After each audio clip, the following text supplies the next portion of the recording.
Il est question dans l'évangile de saint Matthieu, chapitre 20, 1-16, de la vigne dans laquelle il faut aller travailler.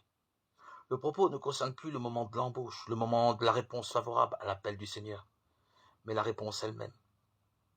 Et la parabole ne parle plus d'ouvriers, mais de fils, c'est-à-dire, dans le langage biblique, des enfants d'Israël. Le Père dit « Mon enfant va travailler aujourd'hui à la vigne ». Plus qu'un ordre, c'est une invitation à participer au royaume. Pour le Fils, ce ne peut être une corvée, mais un honneur et une responsabilité. L'auditeur lui-même comprend qu'il est libre d'accepter ou de refuser la grâce de travailler dans la vigne du Seigneur. Le premier fils répond ne pas vouloir y aller, mais il va tout de même.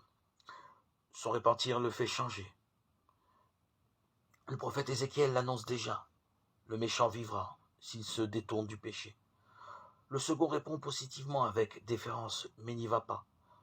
Ce que Jésus souligne dans cette parabole, c'est que le moment est venu de passer de l'obéissance à la foi. Les grands prêtres et les anciens restent scrupuleusement attachés aux commandements et aux prescriptions de leur religion. Ils perdent les meilleures places au profit des pécheurs et des prostituées, parce qu'ils refusent de suivre la voie du salut proposée par Jésus et annoncée par Jean le Baptiste.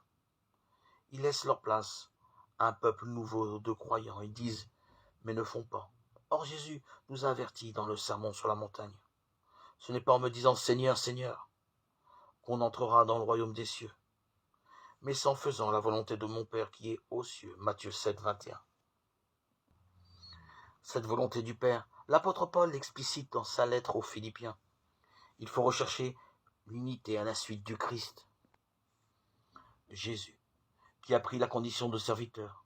Le mystère de l'abaissement du Verbe dans notre chair et dans notre histoire, obéissant à l'amour jusqu'à la mort de la croix, lave toutes nos désobéissances et ouvre au salut.